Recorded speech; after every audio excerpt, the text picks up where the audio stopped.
Before we begin tonight's story, I'd like you to take a moment.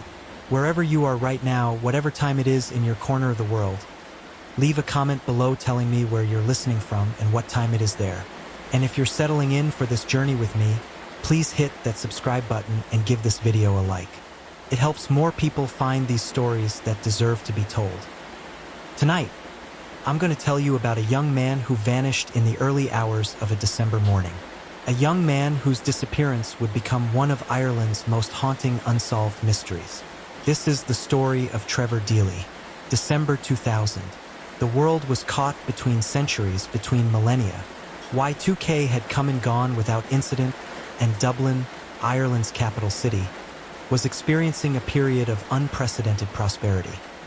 The Celtic Tiger economy was roaring, and young professionals were flooding into the city, drawn by opportunity and the promise of a bright future.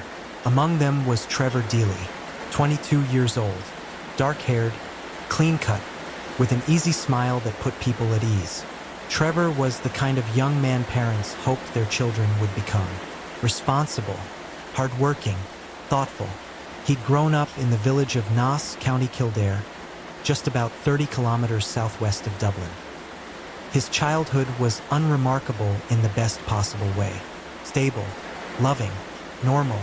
Trevor attended Naas Community College and was known as a good student, not brilliant perhaps, but dedicated.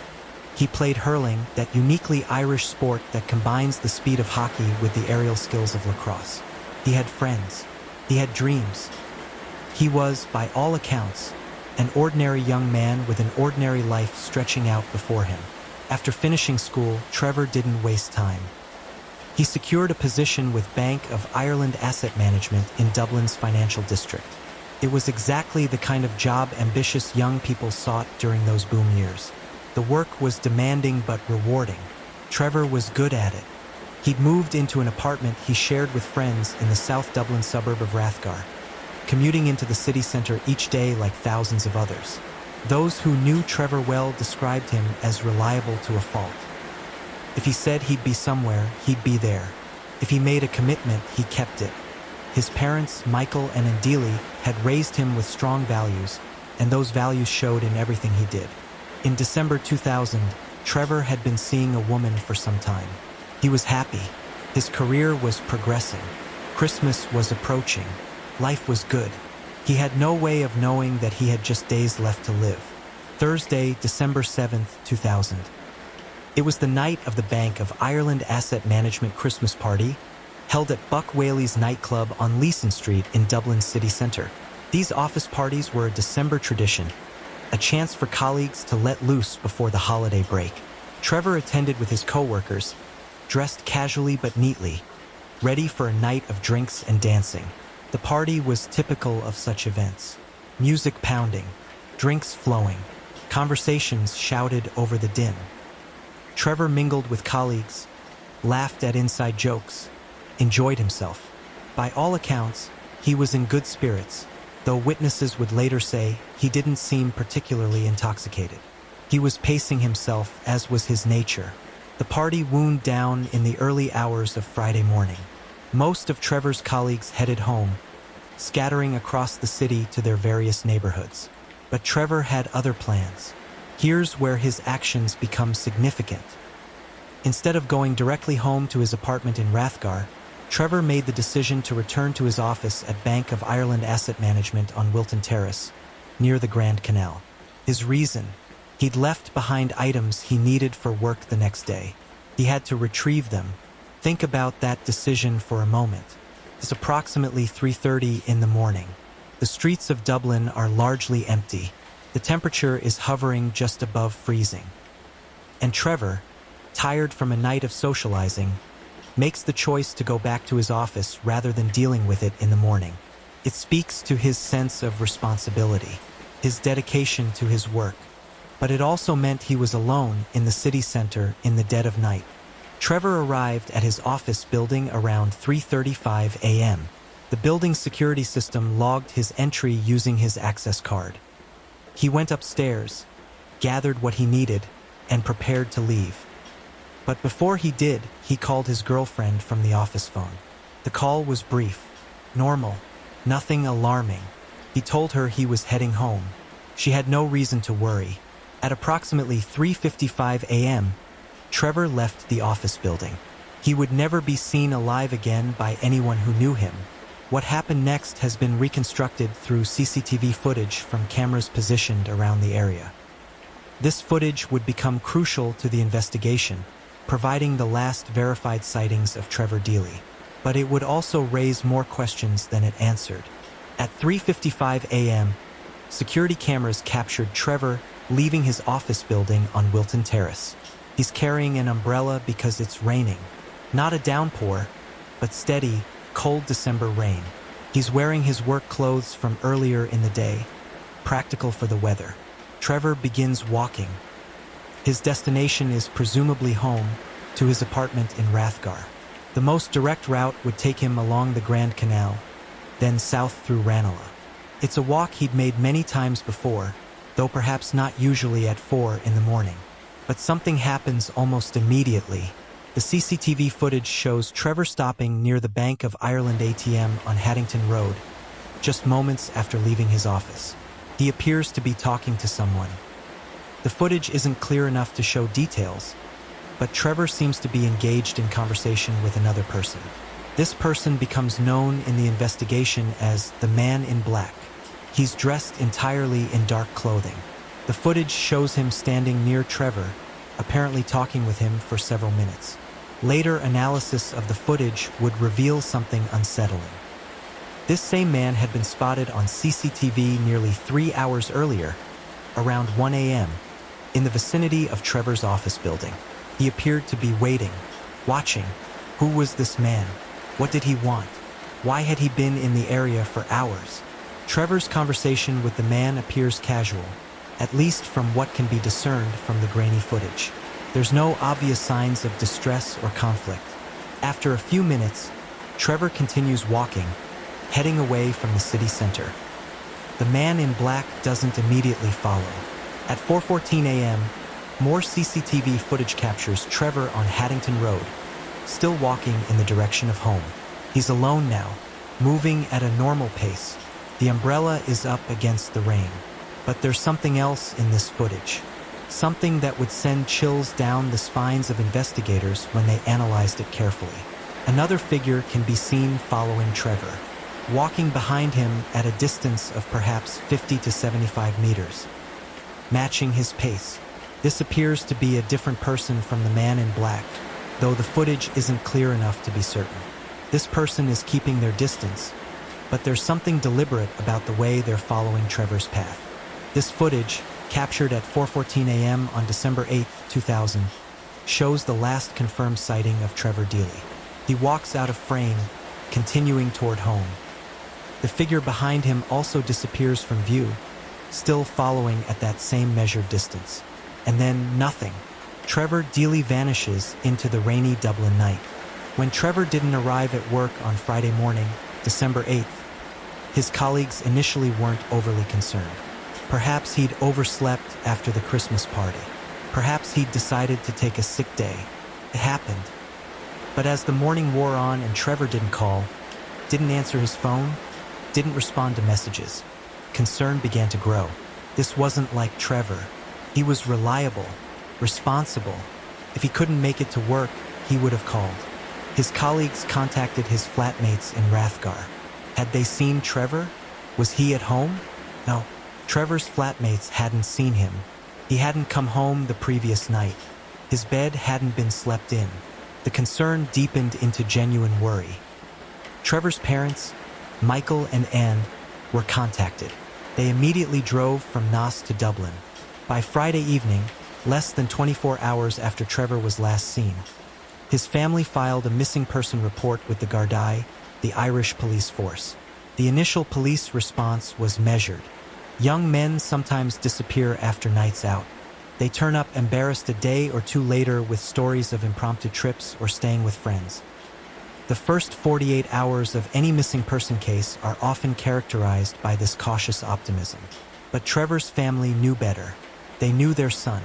This wasn't an adventure. This wasn't a lark. Something was wrong.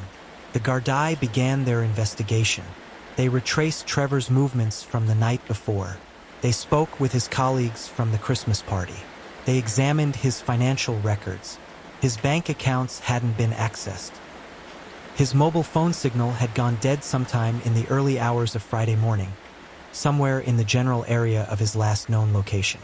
And then investigators found the CCTV footage. When detectives reviewed the security camera footage from the night of Trevor's disappearance, they realized immediately that this was no ordinary missing person case. The footage of Trevor being followed, the mysterious man in black who'd been waiting near his office for hours, the deliberate way someone had tracked his movements through the dark Dublin streets. This suggested something far more sinister than a young man losing his way after a night out. The investigation expanded rapidly. The Gardaí appealed to the public for information. Had anyone seen Trevor after 4:14 a.m.? Did anyone recognize the man in black? Could anyone identify the figure who'd been following Trevor? Detectives conducted extensive searches of the route Trevor would have taken home. They searched along the Grand Canal, through parks and green spaces, in derelict buildings and construction sites. Dublin in 2000 was a city in the midst of transformation, with building projects scattered throughout. Any of these could have concealed evidence. They found nothing. Trevor's phone records were analyzed. The last signal from his mobile phone had been picked up by a cell tower in the Ranelagh area, consistent with his route home. But after approximately 4:30 a.m., the phone went dead. Either it had been switched off, destroyed, or the battery had died. Investigators interviewed hundreds of people. Trevor's friends, family, colleagues, neighbors, anyone who might have seen or heard something. They compiled a detailed timeline of his movements that night, minute by minute, right up until he walked out of frame on that final piece of CCTV footage.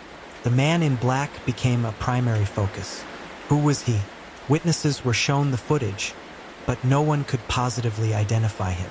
The quality of the CCTV wasn't good enough for facial recognition. He remained a shadow, a ghost on grainy video. Some witnesses came forward claiming to have seen Trevor after 4:14 a.m., but these sightings were vague, unconfirmed. In the aftermath of a high-profile disappearance, false sightings are common. People want to help. Memory becomes unreliable. The mind fills in gaps. Weeks passed. Christmas came and went.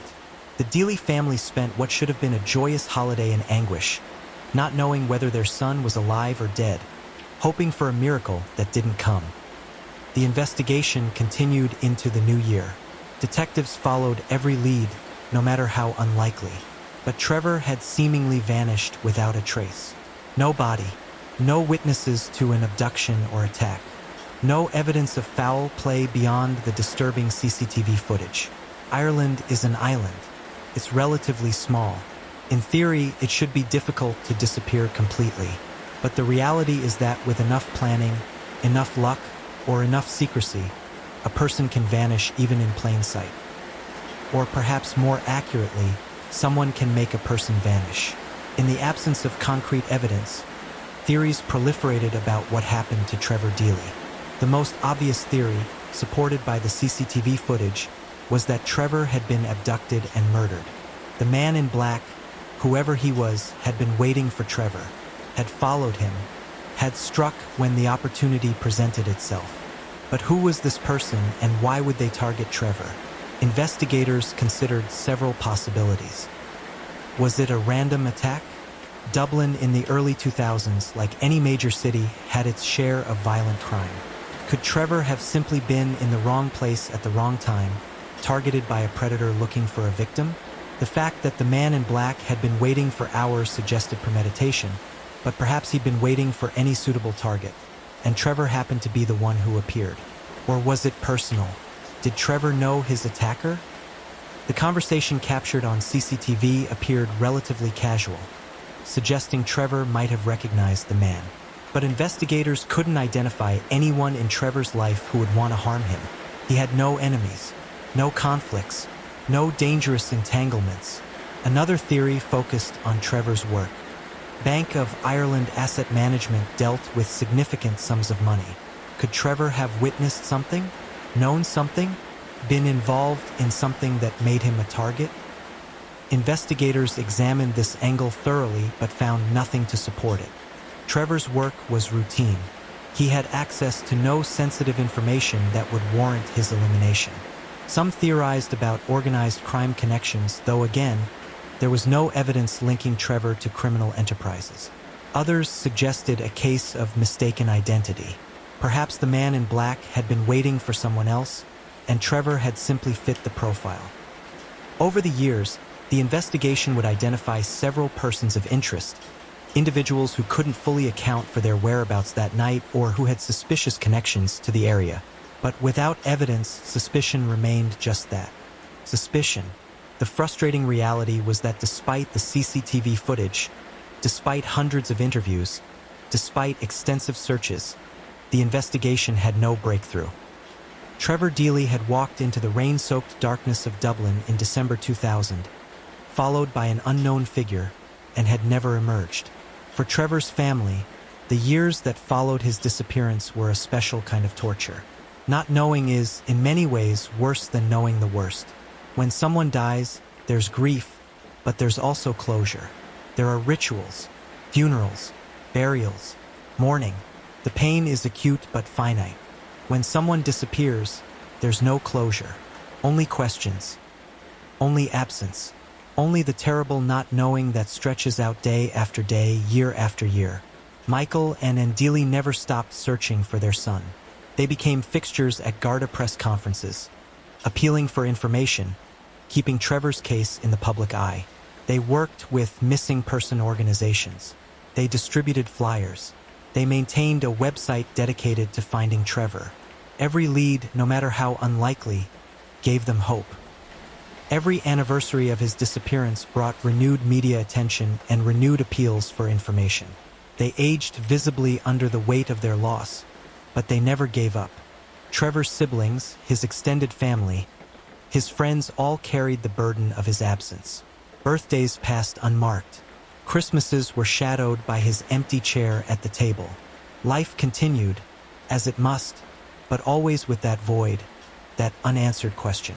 What happened to Trevor? The Gardaí never officially closed the case.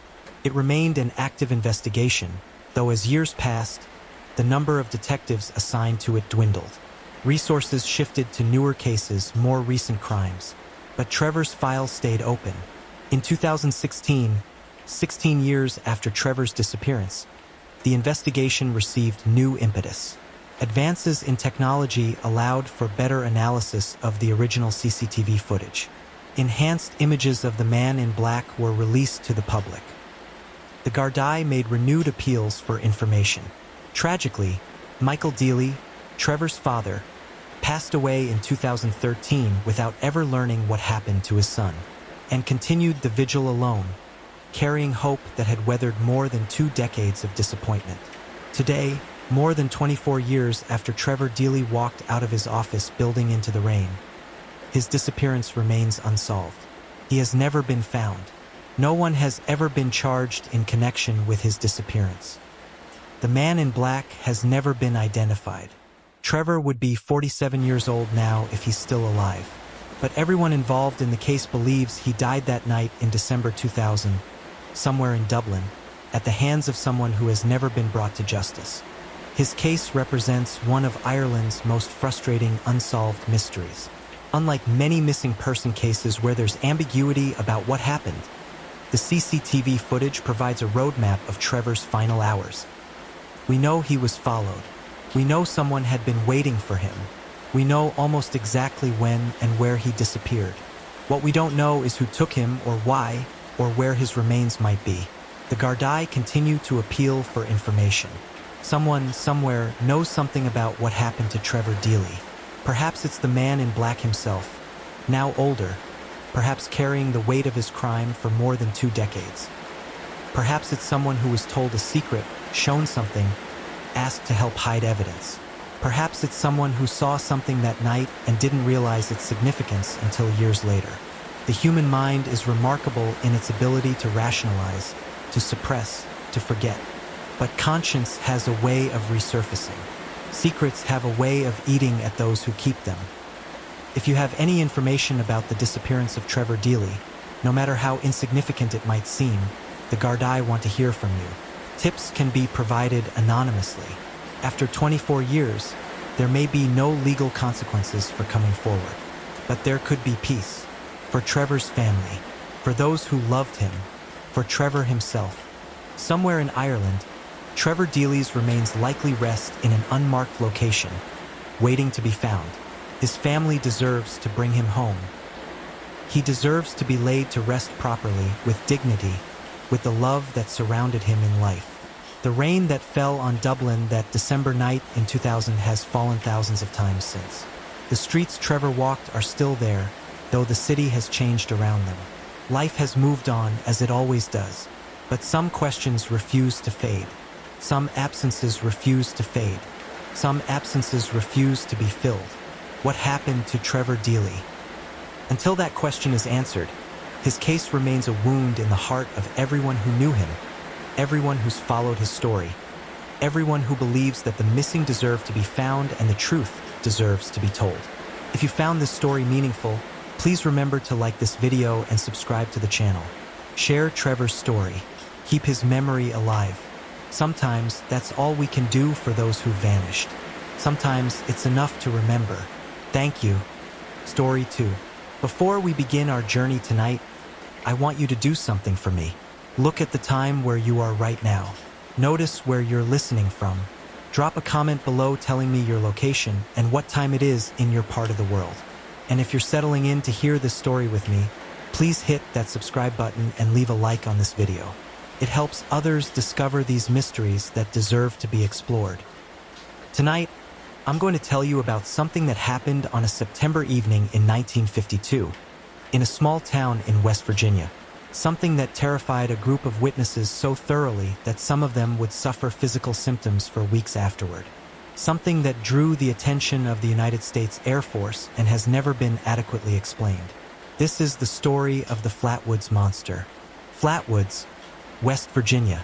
Population in 1952, barely 300 people. Nestled in Braxton County, in the Appalachian region of West Virginia, Flatwoods was the kind of place where everyone knew everyone. A coal mining community, quiet and unremarkable, where life moved at the pace of the seasons and the most exciting event might be a Friday night high school football game. The year 1952 sits at an interesting point in American history. World War II had ended just 7 years earlier. The Korean War was ongoing. The Cold War between the United States and the Soviet Union was intensifying. Americans were building bomb shelters in their backyards and practicing duck and cover drills in schools. The skies had become a source of anxiety. But 1952 was also significant for another reason. It marked one of the largest waves of UFO sightings in American history. The phenomenon had a name: the 1952 UFO flap. Throughout that summer and into the fall, reports of unidentified flying objects flooded into military installations, police departments, and newspapers across the country. Project Blue Book, the United States Air Force's official investigation into UFO phenomena, was overwhelmed with cases. Sightings over Washington, D.C. in July had caused genuine alarm in the highest levels of government. Radar installations tracked objects moving at impossible speeds. Pilots, both military and civilian, reported encounters with craft that defied conventional explanation. The American public was fascinated and frightened in equal measure. Were these Soviet aircraft? Secret military experiments? Visitors from another world? No one seemed to have answers, only more questions. Into this atmosphere of Cold War paranoia and UFO hysteria, something arrived in Flatwoods on the evening of September 12, 1952. Something that would become one of the most bizarre and well-documented encounters in the history of American UFO cases. September 12, 1952, a Friday evening. The sun was setting over Flatwoods, painting the West Virginia hills in shades of orange and purple. It was that time of early autumn when the heat of summer was fading but winter's chill hadn't yet arrived. Perfect weather for children to play outside until the last possible moment before being called in for dinner. On the Flatwoods Elementary School playground, a group of boys were playing football. Among them were brothers Eddie and Fred May, aged 13 and 12. With them were Neil Nunley, age 14, and Tommy Heyer and Ronald Shaver, both 10 years old. Typical small-town kids enjoying the end of a week, looking forward to the weekend. At approximately 7:15 p.m., one of the boys noticed something in the sky, a bright object, fiery and red, streaking across the darkening heavens. It was moving from south to north, descending as it went. The boys stopped their game, pointing and shouting. Others in town saw it too. It wasn't a meteor, at least not like any meteor they'd seen before. It seemed controlled somehow, its descent deliberate rather than the chaotic plunge of a falling space rock. The object passed over the town and appeared to come down on a nearby hill, on the property belonging to a local farmer named Bailey Fisher. The location was about a half-mile from the school playground, up a slope covered in trees and brush. The boys were electrified with curiosity and excitement. Had they just seen a plane crash? A meteorite impact? Something else entirely? 17-year-old Eugene Lemon, known as Gene, happened to be nearby. The younger boys ran to him, breathless with their story. Gene was older, nearly an adult. He could drive. He could lead them to investigate. Gene agreed, swept up in the excitement. But before setting off on what might be a dangerous expedition, he insisted they tell an adult. The group ran to the home of Kathleen May, Eddie and Fred's mother. She was a beautician in her 30s, a practical woman, level-headed and responsible. Mrs. May listened to the boys' excited chatter about the object they'd seen fall from the sky. She was skeptical but concerned. If something had indeed crashed on the Fisher property, there might be people hurt. There might be danger. As the responsible adult, she should investigate. She agreed to accompany them. The group assembled: Kathleen May, 17-year-old Gene Lemon, and the 5 younger boys. Mrs. May's other son, 13-year-old Eddie, brought along the family dog, a large, energetic canine named Richie. It was now approaching 7:30 p.m. The sky was darkening rapidly. Gene grabbed a flashlight. Mrs. May told the children to stay close. Together, this group of 7 people and 1 dog began walking up the hill toward the Fisher farm, toward whatever had fallen from the sky. They had no idea what they were about to encounter. The route to the top of the hill was not easy. The terrain was rough, covered in brush and trees. It was the kind of landscape Appalachian kids knew well, having spent countless hours exploring the woods and hills around their homes. But in the gathering darkness, even familiar territory became more challenging. As they climbed, the group began to notice an unusual smell. Multiple witnesses would later describe it similarly. A metallic, burning odor, pungent and unpleasant, like sulfur mixed with burning metal. It seemed to hang in the air, growing stronger as they ascended. The smell made some of the younger boys nervous. Mrs. May noticed it too, but pressed on. They were committed now, more than halfway up the hill. Richie, the dog, was ranging ahead of the group as dogs do, investigating scents, pushing through the underbrush. His enthusiasm seemed undiminished by the strange smell. Gene Lemon, being the oldest of the young people and the one with the flashlight, naturally took the lead position. Mrs. May stayed close to the younger children, making sure no one got separated or fell. As they neared the top of the hill, they began to see something unusual in the darkness ahead. A pulsating light, reddish in color, emanating from somewhere just beyond the crest of the hill. It wasn't the steady glow of a fire, but something that seemed to pulse rhythmically, almost like breathing. The strange smell was now overwhelming. Some of the boys began coughing. Mrs. May felt her eyes beginning to water. Richie reached the top of the hill first. The group heard him bark, sharp and aggressive, and then suddenly the barking changed to whimpering. The dog came running back down the hill, tail between his legs, every sign of his earlier enthusiasm gone. A dog fleeing in terror is a primal warning sign. Every instinct should have told them to turn back. But human curiosity is a powerful force. They had come this far. They needed to see what was up there. Gene Lemon reached the top of the hill and swept his flashlight across the area. The beam illuminated the trees, the ground. He stopped. His flashlight had found something. Jean Lemon's flashlight beam settled on a large oak tree at the edge of the clearing. Beneath the tree, in the pulsating red glow that suffused the area, there was something. A figure. Jean would later estimate it stood between 10 and 12 feet tall. At first glance, in the poor light and rising mist, it appeared almost mechanical. The upper portion seemed to be shaped like an ace of spades, or perhaps a large hood. The being was dark, or perhaps clothed in darkness, and the characteristic that would give it its name was immediately apparent. Its face, if it could be called a face, glowed. Two large circular areas, positioned where eyes might be on a human, emitted a yellowish or orange light. Not reflected light from Jean's flashlight, but light generated from within, as if the thing had its own internal illumination.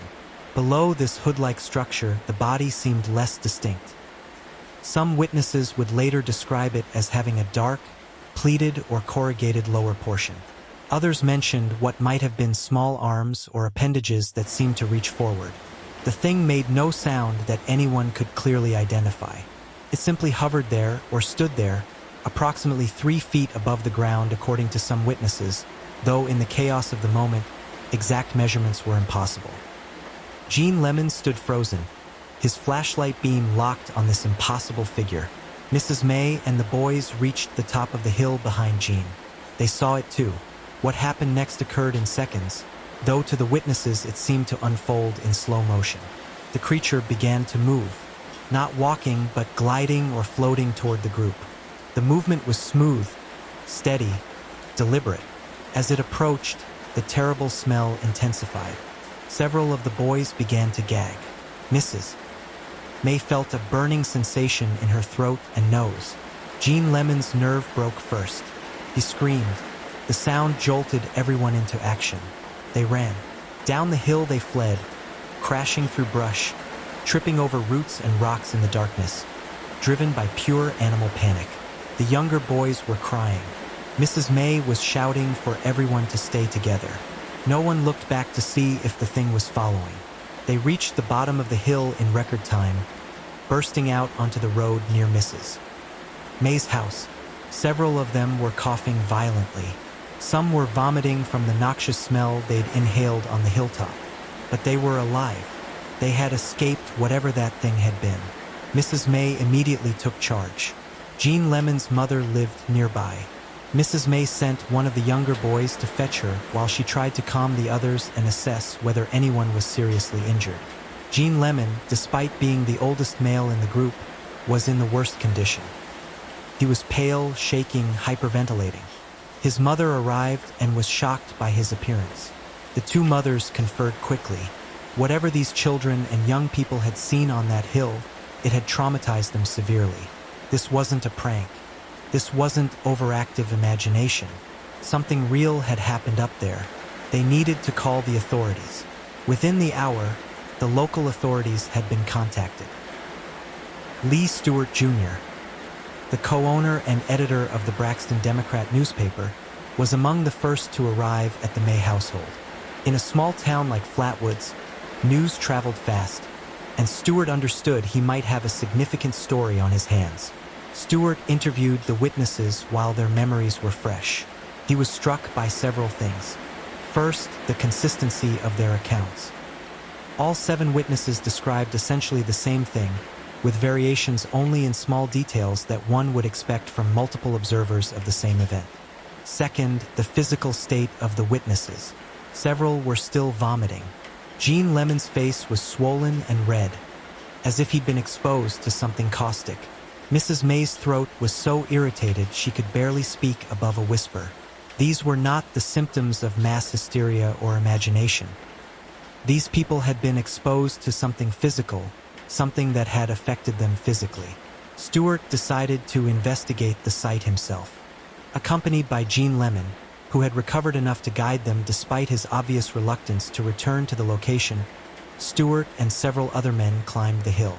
At the top, they found the area still suffused with that strange, pungent odor, though less intense than when the initial group had encountered it.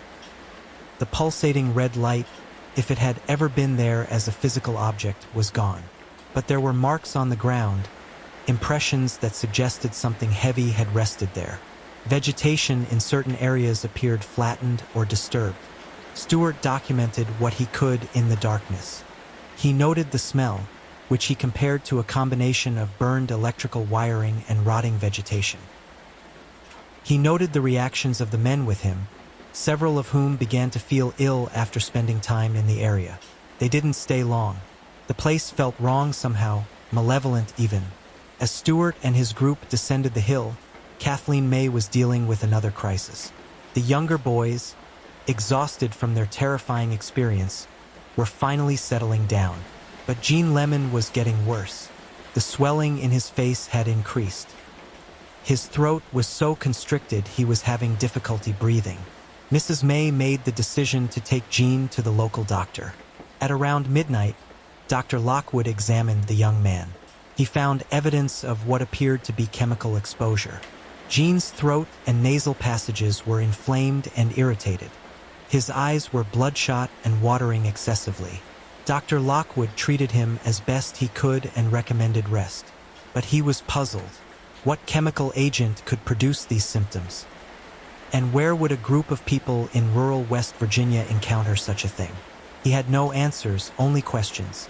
By morning, the story had spread throughout Braxton County.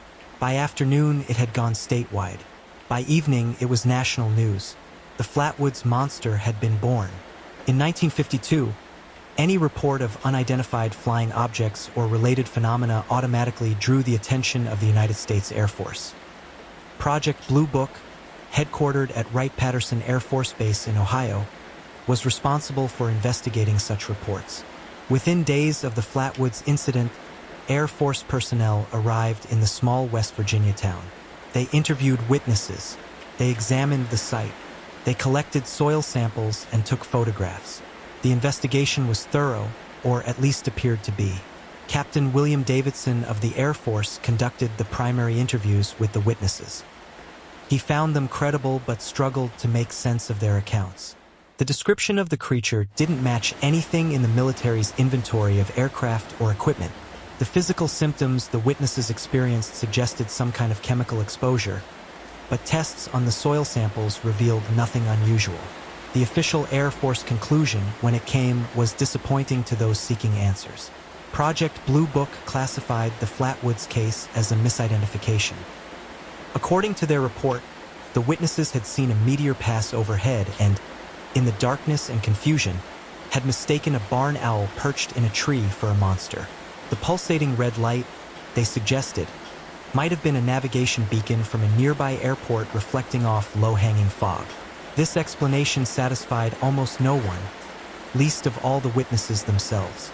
A barn owl, even a large one, stands perhaps 2 feet tall. The creature the witnesses described was 10 to 12 feet tall and emitted its own light. A barn owl doesn't cause chemical burns or make people violently ill. The symptoms experienced by Gene Lemon and others were documented by a physician and were consistent with exposure to some kind of toxic agent. Furthermore, multiple people in Flatwoods and neighboring areas had reported seeing the bright object streak across the sky and apparently descend in the area of Fisher Hill.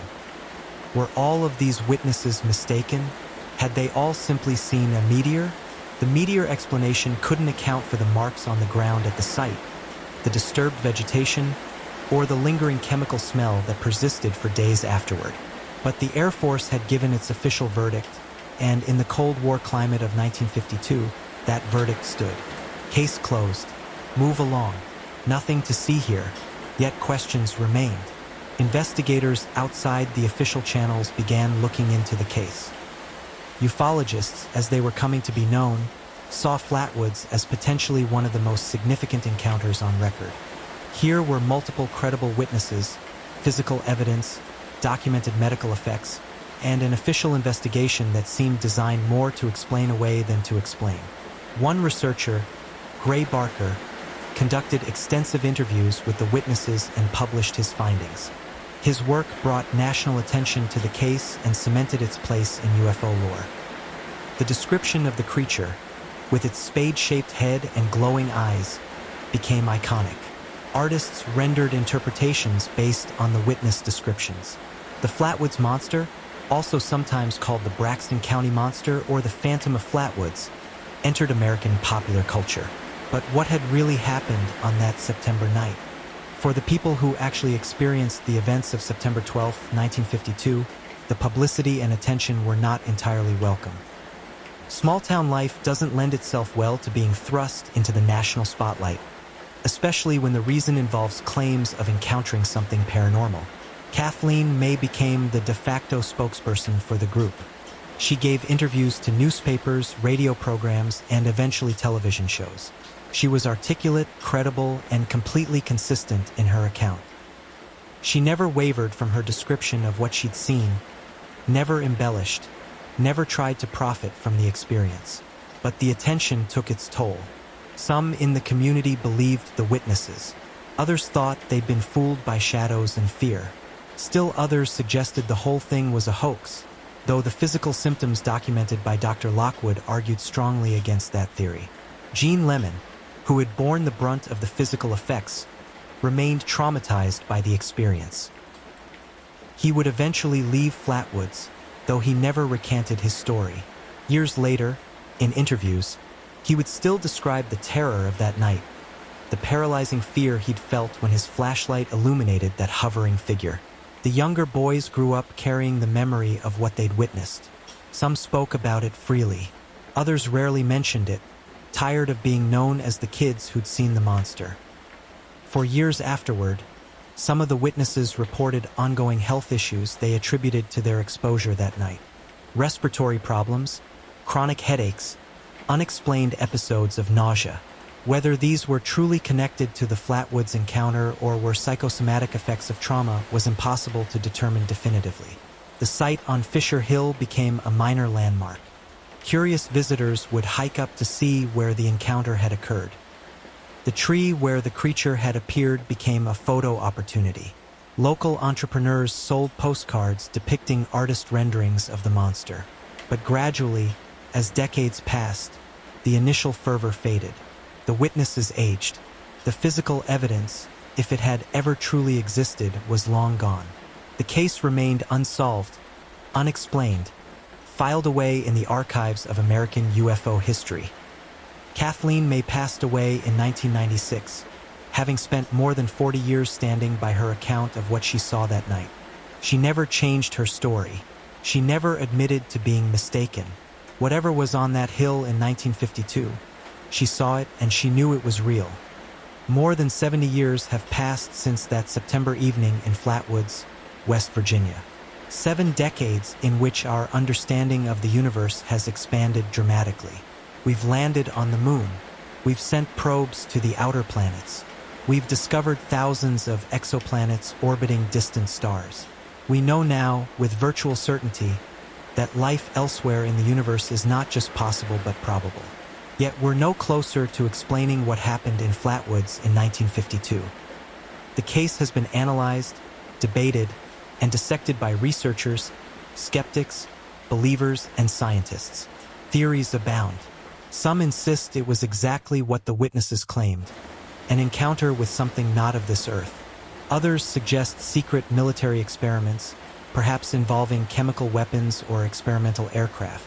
Still others maintain the Air Force explanation, misidentification, pure and simple. But none of these explanations fully accounts for all the evidence. If it was a misidentification, what caused the documented physical symptoms? If it was a military experiment, why conduct it so close to a populated area? If it was an extraterrestrial encounter, why has no similar event been documented in the same area since? The truth, as it so often does, likely lies somewhere in the complex space between simple explanations and elaborate theories. What we know for certain is that 7 people, 5 of them children, saw something that terrified them profoundly. Something that made them physically ill. Something that defied easy categorization or explanation. These people were not seeking attention. They were not known as fabricators or attention seekers. They were ordinary people who experienced something extraordinary. In 2012, on the 60th anniversary of the incident, Flatwoods held a festival celebrating their most famous event. Surviving witnesses attended. The town had made peace with its place in UFO history, embracing rather than hiding from the strange events of that September night. The Flatwoods Monster has become a part of American folklore, sitting alongside other great unexplained phenomena. It represents our fascination with the unknown, our fear of the other, our endless curiosity about what might exist beyond our understanding. Perhaps we'll never know what really happened on Fisher Hill that night. Perhaps the explanation is something we haven't even conceived of yet, something that requires knowledge we don't yet possess. Or perhaps the witnesses saw exactly what they claimed to see, and the universe is stranger and more populated than we comfortably imagine. The case remains officially unsolved. The creature, whatever it was never captured, never photographed clearly, never encountered again in quite the same way. It exists now in the testimonies of witnesses, in the official reports filed away in government archives, in the collective memory of a small West Virginia town that became the site of one of America's most bizarre and enduring mysteries. If this story has intrigued you, please remember to like this video and subscribe to the channel. Share the story of Flatwoods. Keep the investigation alive.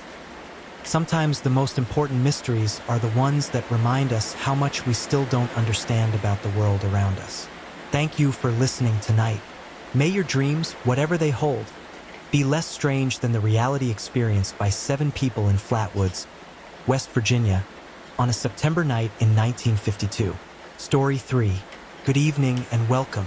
Wherever you are right now, whether it's late at night or the early hours of the morning, I'm glad you're here. Get comfortable, settle into your pillow, and let the sound of the rain carry you through tonight's story. This is a story about a mystery that has haunted the quiet streets of Aurora, Colorado for over 2 decades. A mystery that begins with a business card, a home renovation, and a man who answered his door on a cold February afternoon and was never seen alive again. The year was 2004. The name was Al Kite. And what happened inside his home that winter day would baffle investigators for years to come. But we're getting ahead of ourselves. Let's go back to the beginning, to a Tuesday in February, when everything seemed perfectly ordinary. February 10th, 2004. Aurora, Colorado. A suburb of Denver where families lived quiet lives, where neighbors knew each other's names, and where nothing much ever happened. Al Kite was 53 years old, a financial consultant, divorced, but on good terms with his ex-wife.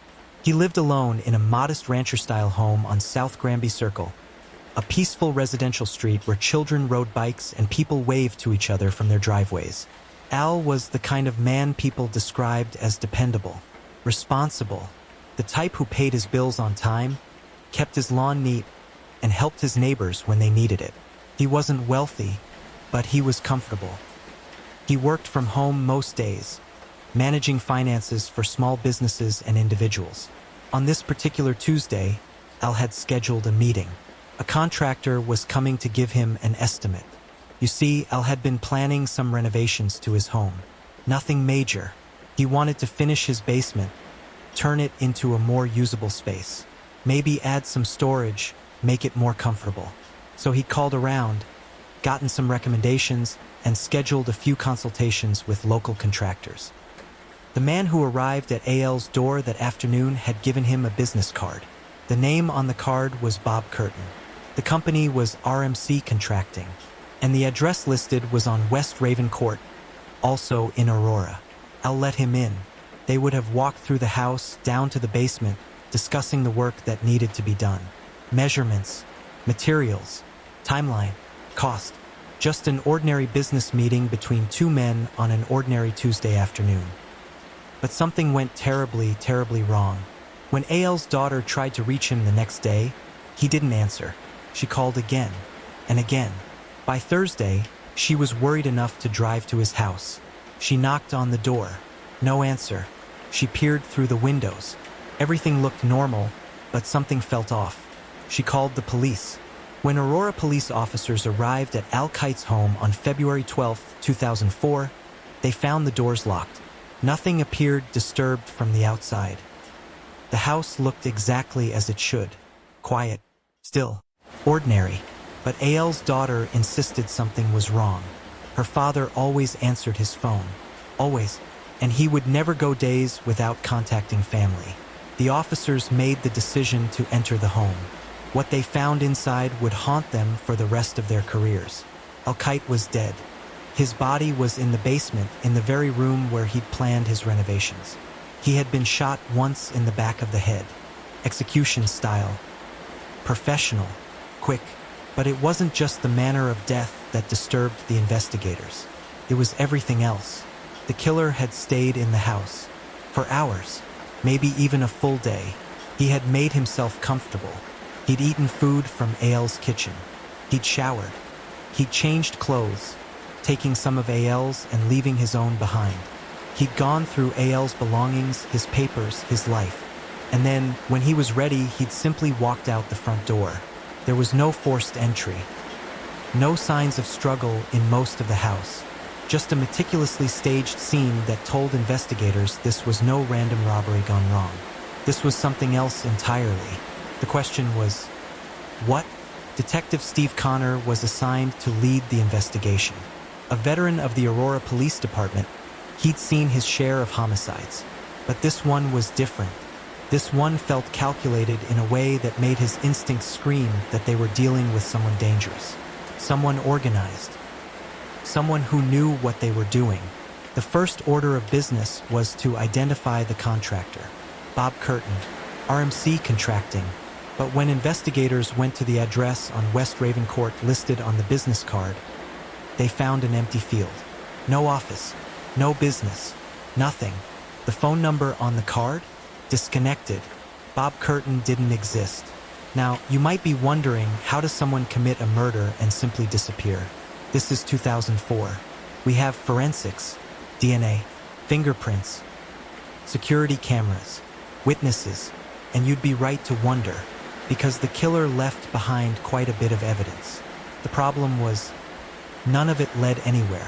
Let's start with what the police found. The clothes. The killer had changed out of his own clothing and into some of Al-Qaeda's. He left his original clothes behind. Black dress pants, a shirt. These weren't generic items from a discount store. They were specific, identifiable brands.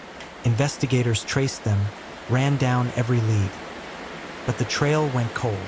The fingerprints, the killer's prints were everywhere. On surfaces throughout the house. On items he'd touched, eaten from, moved. Clear, perfect fingerprints. But when they ran them through every database available, local, state, federal, nothing. No matches. This person had never been arrested, never been fingerprinted for any reason that would put him in the system. The DNA. In 2004, DNA analysis was becoming increasingly sophisticated. And the killer had left DNA behind. Hair, skin cells, biological evidence in the bathroom where he'd showered. But just like the fingerprints, there was no match in any database. The food he'd eaten. Investigators documented what was missing from Al's kitchen, what the killer had consumed while in the house. They found wrappers, remnants, but this too led nowhere. And then there was the car. Witnesses in the neighborhood reported seeing an unfamiliar vehicle on South Granby Circle around the time of the murder. A white or light-colored sedan, possibly a Camry or similar model. But nobody got a license plate. Nobody got a clear look at the driver. Detective Connor and his team worked the case relentlessly. They interviewed hundreds of people. Al's family, his friends, his business associates, his ex-wife, anyone who might have had a reason to want him dead. But Al-Qaeda had no enemies, no one with a motive. He wasn't involved in anything shady.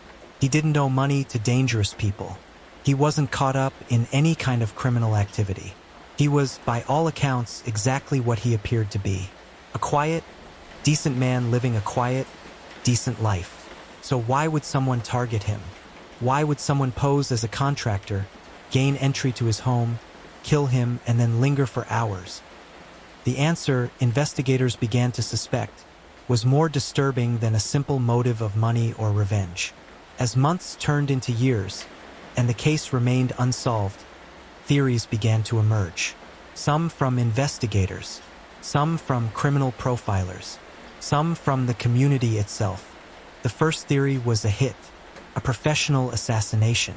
The execution-style shooting suggested someone with experience, someone comfortable with violence, someone who could compartmentalize enough to eat a meal and take a shower after taking a life. But if it was a professional hit, who ordered it? And why? Al-Qaeda had no connections to organized crime, no high-stakes business dealings, nothing that would warrant that level of violence. The second theory was more unsettling. A serial killer, someone who chose victims at random or based on criteria only they understood. Someone who gained access through deception, the contractor story being a ruse. Someone who killed for psychological reasons rather than practical ones. The fact that the killer stayed in the house for hours fit this profile. Many serial killers exhibit a need to control the scene, to insert themselves into the victim's life, to own the space and the moment. This theory gained traction when investigators discovered something chilling. The business card, Bob Curtin, RMC Contracting. It was professionally made, high-quality printing. It looked completely legitimate, which meant the killer had planned this. He'd had business cards made specifically for this purpose. This wasn't a spontaneous act. This was premeditated, methodical, and if he'd done it to Al-Qaeda, had he done it to others? Investigators began looking at unsolved homicides across Colorado and neighboring states. Cases with similar characteristics. Home invasion. Victims who'd scheduled appointments with contractors or repairmen who couldn't be traced. Execution-style murders. Killers who'd stayed in the homes afterward. They found a few cases that had similarities, but nothing concrete enough to definitively link them. Nothing that gave them their man.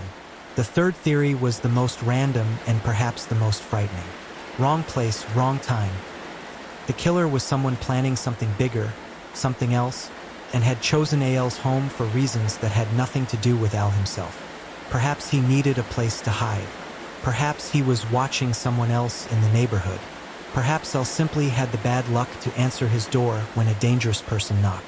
But this theory, like the others, had holes. If you're planning something and need a safe house, why kill the owner? Why leave so much evidence? Why stay so long? Wherever you are right now, I hope you're comfortable. I hope the rain is helping you relax. We're halfway through our story, and I know these questions might be swirling in your mind, but let them drift away with the sound of the rain.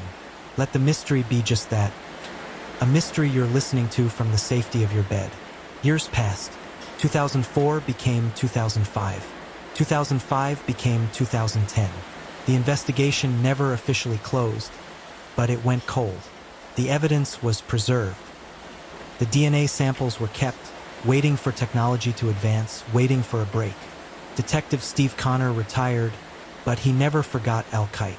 The case haunted him. He kept a copy of the file at home. He reviewed it periodically, hoping fresh eyes, even his own eyes years later, might see something new. Al's family held memorial services. They tried to find closure in a case that offered none. His daughter, who'd found him missing, who'd called the police, carried the weight of that day with her. She gave interviews over the years, hoping someone somewhere might remember something, might come forward with information. The business card, the fake contractor, became something of a legend in Aurora. People remembered it. They warned each other. Don't let strangers into your home. Verify credentials. Be careful. But as the years stretched on, as 2010 became 2015, became 2020, the case seemed destined to remain unsolved. Just another mystery. Just another family without answers. Until 2021. In 2021, genetic genealogy had become a powerful tool for law enforcement. You've probably heard of cases solved this way. DNA from crime scenes being run through genealogy databases, building family trees, identifying suspects through distant relatives who'd submitted their DNA for ancestry testing. The Aurora Police Department decided to try this approach with the Al-Qaeda case. They took the DNA evidence from 2004 and submitted it for genetic genealogy analysis. And for the first time in 17 years, they got a hit. The DNA didn't match anyone directly, but it matched distant relatives. Through careful genealogical research, investigators began building a family tree. They worked backward and forward, identifying possible suspects who fit the profile. Age, location, background, and they narrowed it down to one name. But here's where our story takes an unexpected turn, because the man they identified was already dead. The genetic genealogy investigation pointed to a man who had died in 2012, 8 years after Al Qaed's murder. He'd lived in the Denver area in 2004. He had no criminal record, which explained why his fingerprints and DNA weren't in any database. He'd worked in construction and contracting, which explained his knowledge of the business and ability to create a convincing cover story. But he was gone, and with him went the answers to so many questions. Why did he target Al Qaeda? Was Al his only victim, or were there others? What was his motive? Was it financial, psychological, random? In 2024, the Aurora Police Department held a press conference. They announced that through genetic genealogy, they had identified a suspect in the Al Qaeda murder. They released his name to the public. They explained that while they couldn't prosecute a dead man, they believed they had solved the case. For Al's family, it was bittersweet. They had a name. They had answers of a sort. But they would never hear a confession, never understand the why, never see justice served in a courtroom. The case of Al Qaeda reminds us of something important. Sometimes in life, we don't get all the answers we seek. Sometimes the mysteries remain, even when we know who was responsible. Sometimes closure is incomplete, imperfect, a half-finished story. But there's also something else it reminds us of: the determination of investigators who never gave up. The advances in science and technology that can reach across decades to touch the past. The importance of preserving evidence, even when cases seem hopeless. And perhaps most importantly, it reminds us to be careful, to trust our instincts, to verify, to be aware. So that's the story of Al Qaeda, a man who answered his door one February afternoon and paid the ultimate price for his trust. A case that baffled investigators for nearly 2 decades. A mystery that was finally, partially, solved through the miracles of modern forensic science. As you lie there now, listening to the rain, let the story drift away from you. Let it become just words, just sounds, just something you heard once in the quiet hours. You're safe. You're comfortable. You're exactly where you should be. If you've enjoyed the story and you'd like to hear more true crime tales for sleep, consider subscribing. New stories every week, each one told with care, each one designed to intrigue without disturbing, to engage without jarring. Whatever time it is where you are, whatever brought you here tonight, I'm grateful you chose to spend this hour with me. With Al Qaed's story, with the rain, sleep well, rest easy, and remember, most doors that are knocked on lead to nothing more than ordinary conversations. Most contractors are exactly who they say they are. Most days are simply days. This was a story about the exception, but exceptions are rare. That's what makes them stories.